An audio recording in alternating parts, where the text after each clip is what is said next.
kita nak gunakan. Ya. Okey, saya ada bagi beberapa data pada tuan-tuan. Ya. Pada pertama, saya ada bagi pada data itu dalam sistem kita. Saya pergi dulu dengan data yang paling awal. Ini data kelas A. Okey. Ini adalah data, saya demo dulu kita buat kemudian. Ini adalah untuk satu kelas, ya, tingkatan 1 untuk mata pelajaran matematik berdasarkan pada TP. Ini yang kalau kita mata pelajaran lah, saya guru mata pelajaran sains katakan matematik, saya rekodkan. Dalam ni kalau kita nak buat berapa ratus, saya letakkan data ni data yang besar. Ada 230 orang murid. Ya, 230 orang murid, mungkin saya mengajar banyak kelas lah ya. Mungkin saya ajar 8 kelas katakan ya. Ya, banyak murid. Dan di sini adalah TP. Jadi kalau kita gunakan pivot, kita nak proses data ini, nak tengok berapa orang TP1, TP2, TP3 dia mudah. Ya. Dia mudah sebab kita akan menggunakan pivot data ni. Saya tunjuk dulu ya bagaimana dia berfungsi. Dengan pivot ini kita boleh tunjukkan data yang cukup ringkas. Ya, misalnya kita nak tengok nama murid ni, kita tengok TP. Dia akan keluar nama murid ni dia berdasarkan TP-nya kat sini. Tapi ini sama macam raw data. Tapi kalau katalah saya nak tengok berdasarkan daripada jumlah TP-TP-nya tu, saya akan letakkan pada TP dekat sini. Ya, TP dekat sini. Ya, akan keluar dapat TP1, TP2, TP3. Ada berapa orang? Ya, analyze dah ada kat sini. Berdasarkan TP-nya.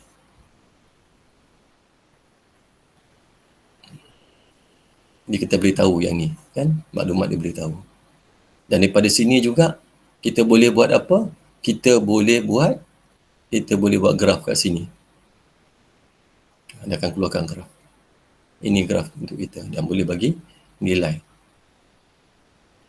Kita tahulah kat sini.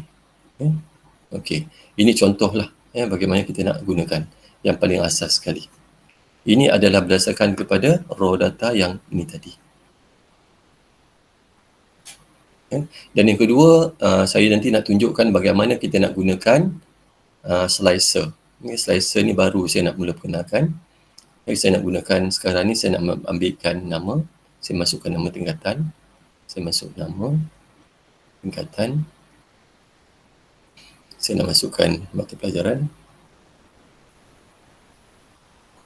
Okey, mata pelajaran satu je lah kan. Saya nak berdasarkan kepada TP.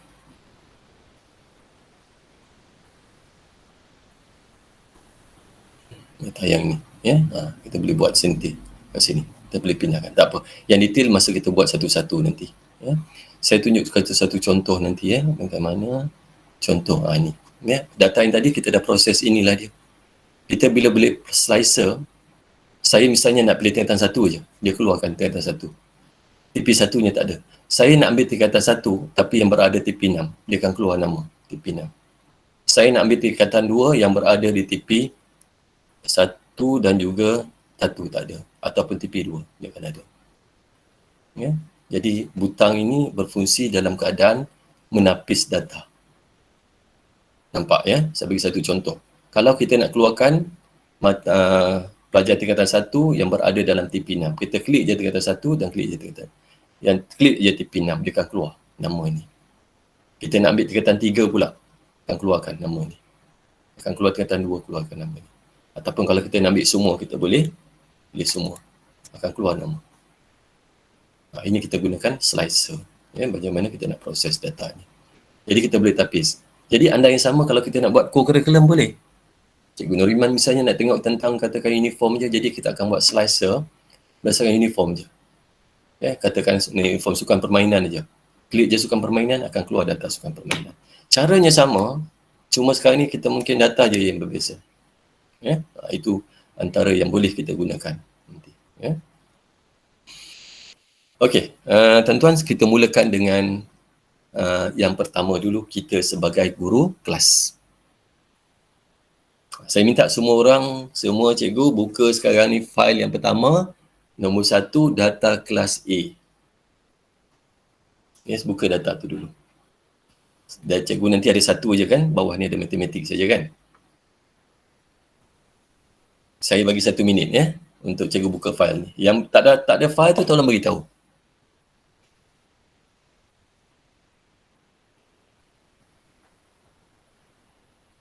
Ya, yang tak ada file ni beritahu sebab kita hari ni nak buat sesi amali. Ya. Tak banyak sangat tapi nanti kita boleh pelbagaikan. Sudah ya? Cikgu Nurilla sudah? Dah YM. Okey, sudah ya. Okey. Semua sudah ya. Cikgu Suhaila sudah? Saya anggap cikgu sudah ya. Kalau tak ada respon kita jalan terus. Okey. Pada cikgu, fail yang ada ni sama tak dengan fail yang saya punya? Cikgu Nurilla, sama tak? Ada tak warna biru atas ni? Sama YM. Sama. Okey. Baik, cikgu, kalau kita tengok sebelum saya mulalah sepatutnya saya tak bagi warna biru ni dulu. Saya bagi contoh dulu. Saya ambil satu contoh file. Tapi saya tak buat ni sebab saya tak nak ambil masa yang panjang. Okey, bila kita nak buat pivot, ada beberapa perkara yang perlu kita patuhi. Ya. Biasanya kita akan ada data kat sekolah ataupun data daripada raw ataupun data-data mentah kita, dia adalah bentuk seperti ni. Ini bentuk yang seperti ini. Ya, okey, ini data yang biasalah ada kat sekolah ni. Yang paling basic sekali ni yang ada kat sekolah. Okey. Pertama, kita catat kalau nak bercatat. Kita tak boleh nak banner ni terus untuk dia jadikan analisis. Kenapa cikgu? Sebab dia bentuk belum lagi dalam bentuk data table. Jadi langkah pertama, kita kena wujudkan apa yang kita panggil sebagai data table. Ya, data table. Kita kena wujudkan itu dulu. Kalau tak nanti boleh buat tapi nanti dia akan banyak masalah. Terutama dalam proses update tu nanti akan ada banyak masalah. Tapi yang cikgu dapat ni saya dah siap-siapkan dulu dah. Ya, cuma saya nak terangkan apa yang nak buat daripada data yang ada kat sekolah. Okey. Dari sini kita kena buat pertama macam saya kata tadi, kita kena pivot, kita kena buat data. Data table kita panggil. Data table. Apa bezanya data table? Ini adalah raw lagi, yang ini adalah data table. Data table ni kalau cikgu tengok, dia ada bawah ni ada button, nampak ni kan yang ke bawah ni kan. Kalau kita klik adalah maklumat tu, dia akan ada yang maklumat ni. Ada kan ada sini. Jadi kalau kita tengok data ni dah ada bentuk yang macam ni, pull down menu ni, maknanya dia dah jadi dalam bentuk data table. Itu cara kenal pastilah. So yang ini belum lagi jadi data table. Ya, belum lagi jadi data table. Cara untuk membina data table sangat mudah. Caranya, pertama cikgu kena Ctrl A untuk pilih all. A itu all cikgu ya. Pilih all. Jadi dia akan pilihlah semua. Boleh tak cara lain? Boleh. Ada macam-macam cara. Kita ni manusia kan. Macam-macam pilihan. Ada orang buat macam ni, tarik ke bawah. Boleh tapi lambat. Cara kedua. Cara ketiga ada orang macam ni. Dia gunakan anak panah. Shift ni kan. Dia gunakan anak panah kat sini. Lepas tu dia gerak dengan anak panah. Boleh juga cara macam ni. Dia guna anak panah. Shift anak panah ke bawah pun boleh. Tapi nak cepat, komputer ni mudahkan kita. Cikgu tekan control. Jangan lepas tekan A. Dia akan tandakan sebenarnya sebagai satu yang ditandakan zone. Ini kawasan. Pertama control A. Control A ni nak tanda je, nak marking aja. Yang kedua, bila dah marking, kita nak buat table dia. Macam mana nak buat table? Tekan control, tekan T. T table. Control T. Jangan lepas control, tekan table. Tekan OK. Tengok nampak kan? Tiba-tiba kat atas ni dia ada kan? Yang saya maksudkan tadi. Ini semua dia ada secara auto. Jadi daripada sini kita dah boleh proses dah. Okey, maknanya sekarang data ni dah jadi data raw. Dah jadi data table. Ya, 2 langkah saja. So bila dah buat tadi, dia jadilah macam yang ada kat cikgu. Ni data dia. Ya, jadi yang ni kalau kita nak ubah warna dia pun boleh lah. Kalau kuning ni tak berapa nampak. Cikgu nak ubah warna lain, so okey boleh. Itu terpulang pada kita lah. Nak gunakan macam mana. Saya nak gunakan katalah yang ni. Okey, boleh. Tak ada masalah. Okey. Sekarang daripada data ni, kita nak proses data. Cikgu sudah adakan sekarang ni kan. Saya nak sekarang ni maklumat berkaitan dengan bilangan. Berapa orang murid yang berada dalam mengikut TP masing-masing. Ini cuma satu kelas cikgu Satu tingkatan je. Sorry, tingkatan semua tingkatan. Tingkatan 1, 2, 3. Sampai tingkatan 3. Maaf ya cikgu ni. Saya tertinggal baru nak buat table tadi. Oh, nak buat table semula. Ya. Bila kita dalam bentuk yang macam ni, ini raw yang kita ada biasa kat sekolah. Ini raw yang biasa kat sekolah. Ada yang ini. Ya. Caranya yang pertama, cikgu pergi kepada, sekejap saya nak buat ni lah sekejap.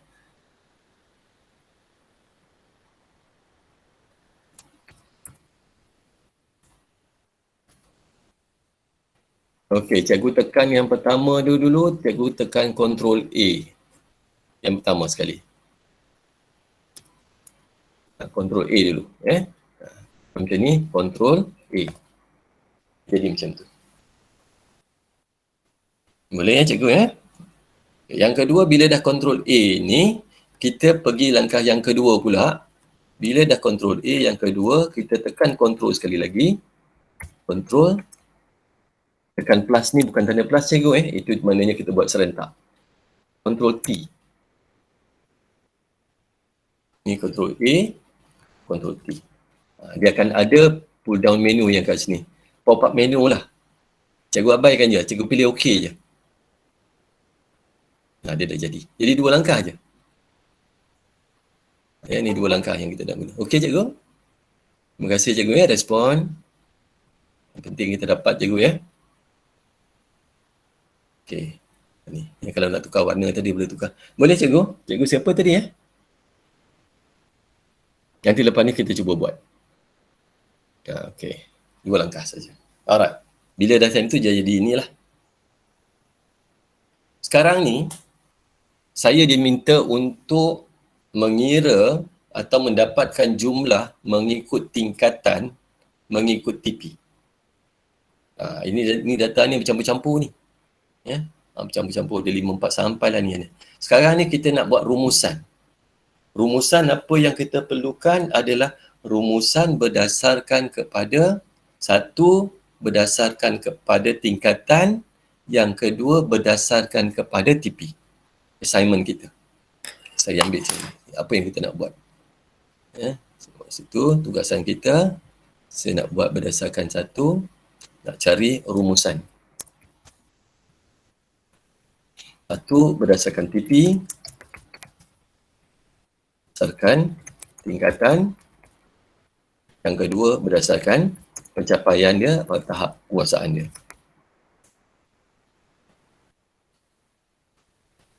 Nak dapat ni rumusan yang ni. Ingat ini masih lagi dalam bentuk raw kan. Kita nak dapat assignment kita ataupun kita diminta untuk mendapatkan jumlah yang ini. Okey. Bila dah macam ni cikgu, kita nak mulakan pivot table. Cikgu ikut sama-sama. Bila dah banner yang daripada yang ini tadi, kita dah banner dia jadi ini. Cikgu pergi pada insert. Letak cursor mesti berada dalam ni cikgu tak boleh kat luar. Kalau kita kat luar nanti dia tak jadi. Berada kat mana-mana boleh. Boleh. Cikgu letakkan kat mana-mana cursor.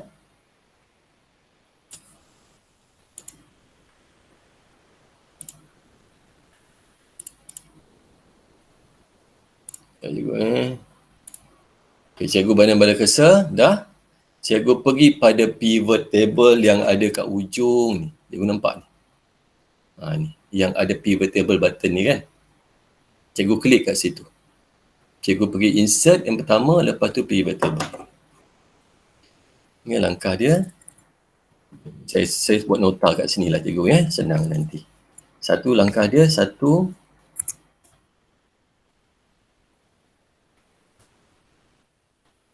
Okey, langkah yang pertama kita pergi pada tekan insert.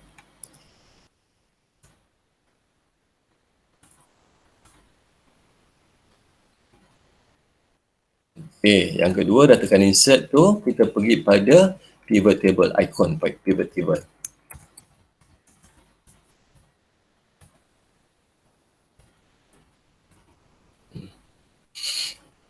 Nah, dia icon dia ni cikgu. Pergi kat sini, klik kat sini. Bila cikgu dah klik pada icon pivot table, dia akan keluar satu pop-up menu.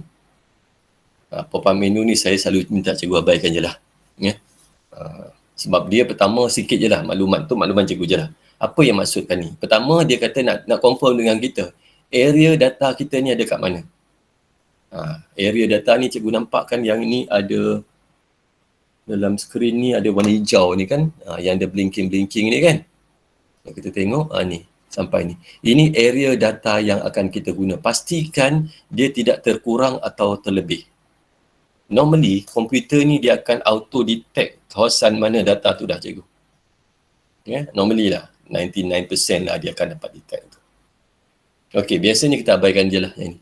Cuma sekarang ni yang kita nak pilih kat sini, choose mana tempat kita nak buat proses analisis ni. Kalau kita nak buat, kalau pilih yang pertama ni kan, new worksheet, cikgu klik aja new worksheet ni dan OK, akan muncul satu worksheet yang baru secara auto. Maksudnya apa? Kita akan buat proses data ini satu tempat yang baru. Yang pertama ni hanya simpan raw data je. Kita tak kacau. Sebab tu cikgu, bila kita guna pivot ni, kelebihannya raw data kita tak kacau. Berbanding kalau kita guna kaedah sorting dalam Excel tu, dia akan ubah kedudukan data. Sekejap nak sorting kelas, sekejap nak sorting markah, sekejap nak sorting macam-macam kan. Jadi dia akan ubah. Tapi yang ni dia tak ubah. Raw data dia tak ubah. Okey, kalau kita pilih worksheet. Kalau pilih existing, boleh juga. Tapi cikgu, dia akan muncul di tempat yang sama, kat sini. Existing ni kalau pilih, dia muncul kat sini lah. Dia akan semak nanti, kat sebelah-sebelah ni. Tempat sebelah ni pula dia proses. Jadi saya tak suka cara yang macam tu. Saya biasanya akan gunakan di tempat yang sama. Semula insert, pivot, pilih yang ni. Saya pilih, cikgu pilih new worksheet dan pilih OK. Okay, alright. Setakat ni boleh? Cikgu tolong respon kalau yang tak boleh tu. Cikgu Nurlela dah boleh dapat dah tu. Cikgu Miza okey Ni paling basic cikgu. Saya buat paling basic. Lepas ni kita pergi pula dalam konteks kita guru kelas. Kita dah tengok main data besar sikit. Okey, Cikgu Miza, boleh Cikgu Miza? Boleh. Okey, boleh Okey, alright. Siapa yang tak boleh tolong cikgu tolong beritahu. Saya risau nanti kalau cikgu tak dapat. Jangan risau, jangan malulah. Kita pun tak nampak muka kan. Tanya je Tanya je, no problem. Okey. Sekarang ni kalau kita tengok field ni cikgu, saya nak perkenalkan dulu field ni. Apa maksud yang kat atas ni?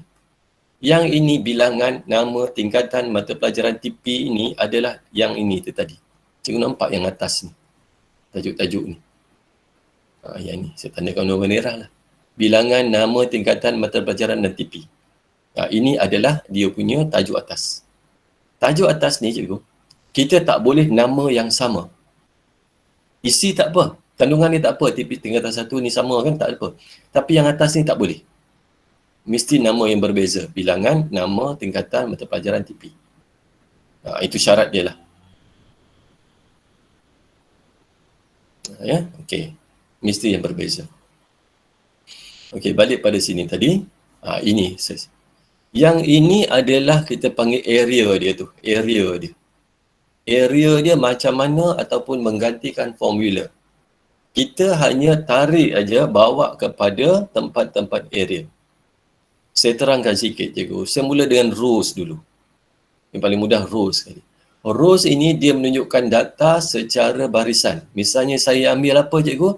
Saya ambil nama bawa pada rows. Dia akan keluar nama ni by rows. Kan? Okey. Contoh yang pertama. Ataupun saya ambil mata pelajaran by rows. Dia akan keluarlah mata pelajaran. Matematik je. Sebab data kita data matematik. Contoh. Matematik je. Atau rows kita berdasarkan kepada apa tingkatan. Dia akan masuk 1, 2, 3. Itu masuk dia rows. Okey. Column.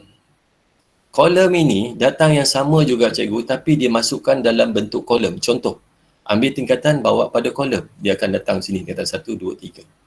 Dengan hanya tak sampai satu saat kita dah boleh ubah. Tapi kalau cikgu nak gunakan Excel biasa, dia ada formula cikgu kena buat. Change from rows to column. Change to column to rows. Ada banyak 4 step cikgu nak buat. Ini tak payah, cikgu pindah ikut suka kita je, pindah je. Pindah sini, datang sini. Nampak cikgu kan, dia mudah. Yang sama juga, value. Value ini menunjukkan jumlah. Contoh, saya ambil nama murid bawa ke sini je jadi senarai nama murid. Tapi kalau nama ni saya bawa pada value, dia akan keluarkan jumlah. 230 orang murid. Satu lagi, menjimat kita untuk membuat formula count if yang count tu cikgu, ya, kalau kita dalam Excel. Jadi data ini boleh dibuat pelbagai. Okey, yang last baru saya nak terangkan filter. Filter ini kita nak tapis. Tapi kalau kita buat nanti slicer, dia akan menjimatkan masa kita lah daripada menggunakan filter ni. Okay? Tapi saya nak terangkan konsep filter. Misalnya, kita ada banyak maklumat mengenai tingkatan kan? 1, 2, 3, 4. Okey. Kita ambil tingkatan ni bawa dalam filter. Filter ni nak tapis. Contoh, saya hanya nak ambil tingkatan 1 sahaja atau tingkatan saja. Okey, bawa filter ni pada tingkatan dan kat sini cikgu tukarkan nanti jadikan contoh, ya. Lepas ni kita buat sama. Contoh, saya nak ambil tingkatan 3. So akan keluar dah tingkatan 3, contoh. Ya, itu prinsip dalam penggunaan tools ni. Okey cikgu, sekarang kita nak mula. Saya nak sekarang ni, pertama assignment kita tadi ialah kita nak berdasarkan apa cikgu? Kita nak berdasarkan tugas kita nak berdasarkan daripada tingkatan dan juga dia punya TP. Okey. Saya nak dapatkan tingkatan dan juga TP. Macam mana cara nak buat? Saya mengajar tingkatan 1 sampai tingkatan 3. Saya nak tahu berapa orang TP1, TP2, TP3. Okey, cikgu ambil tingkatan bawa pada rows. Sebab kita nak berdasarkan tingkatan kan? Kalau cikgu tengok dia adalah keluar sini 1, 2, 3. Lepas ni kan kita ubah-ubah. Boleh Setakat ni boleh Okey. Lepas tu, daripada tingkatan 1, 2, 3 ni, cikgu ambil TP ni. TP ini adalah berdasarkan kepada apa cikgu? Kepada TP1 dan TP2 tadi kan. Kita bawa pada kolom. Ya. Dan TP ini juga sekali lagi bawa pada value. Cikgu nampak? Nampak kan? Sekarang ni, TP ni boleh datang 2 tempat. Dia boleh datang, satu kita nak letakkan kolom TP ni dalam kolom dia tu, TP1 sampai TP6. Yang kedua pula, kita akan letakkan sum berapa jumlah. Kalau kita tak letak, nanti dia cuma ada kolom aja. Ataupun kita buat TP, nanti dia akan letak bentuk macam ni je. Dia akan kira semua. Tapi kalau kita letak 2 tempat, letakkan kolomnya, letakkan TP-nya, dia akan jadi bahagikan secara detail. Okey, jadi cikgu setakat ni.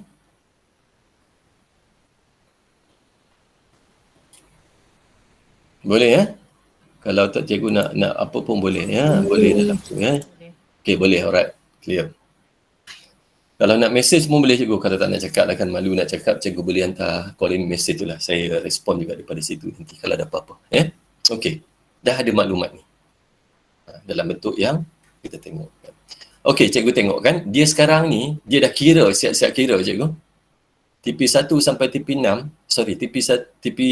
TP1 ni, tingkatan 1 sampai tingkatan 4 ni, tingkatan 3 ni dah ada dah. Nama dia kat sini, dah ada jumlah dekat sini, siap kira jumlah.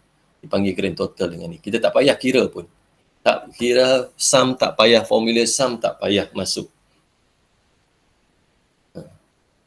Cuma sekarang ni kalau kita nak jadikan dia nampak, mungkin kita tak nakkan ni, tak nak grand total ni, kalau kita nak buang. Kalau kita nak buang, cara dia macam ni cikgu. Cikgu sama-sama ada kat saya, skrin sama-sama sekarang ni. Kita nak buat grand total, kita nak buat grand total. Kita nak raw ni je. Kita nak data je. Okey, kaedah nak buang dia cikgu pergi pada analyze, cikgu pergi pada design. Ya, cikgu pergi pada design atas ni. Ya, design ni. Nampak ya, klik pada design. Cikgu pergi kepada subtotal. Klik pada subtotal ni, cikgu klik do not show subtotal. Do not show subtotal. Kemudian cikgu pergi pada sekali lagi grand total off. Sekarang ni yang ada adalah data-data mentah. Ya, data-data macam ni lah. Cikgu bolehlah kemas-kemaskan, kalau nak besarkan font dia pun boleh. Saya besarkan font supaya dia boleh nampak. Ni dah mula dah bentuk analisis lah dah ni. Cikgu ya, jumlah-jumlah. Kita dah mula tengok pattern dah. Dan boleh nampak. Dia boleh present dah ni cikgu ya, kalau kita tengok ni. Kalau kita nak tengok katalah cikgu dengan cikgu nak tengok nama, katalah cikgu Noriman nak tengok siapa yang tingkatan 1 ni, TP1 ni. Cikgu ambil je nama. Sekarang cikgu kita nak tengok siapa dia, contoh ya. Ambil je nama, cikgu bawa pada rows. Dia keluar nama. Ali Husin ni TP5. Ain TP4. Aira TP3. Dia akan keluar detail. Kita boleh tengok by tingkatan dan nama. Contoh contoh. Jadi maknanya kita boleh tengok. Saya masih lagi nak mainkan yang ni. Tadi saya nak bilangkan. Okey. Sekarang ni data ni cikgu, bila kita nak present, kita nak tengok bagaimana makna. Langkah yang berikutnya mungkin cikgu nak buat banner dalam bentuk graf. Dalam mesyuarat cikgu nak bentang, dalam laporan cikgu nak buat bentangkan, dalam bentuk PowerPoint contoh kan. Cikgu boleh bentangkan ni dalam bentuk graf. Okey, saya pergi topik yang berikutnya, iaitu macam mana kita nak membina graf. Ada banyak jenis graf. Untuk banner graf tu cikgu pergi pada analyze.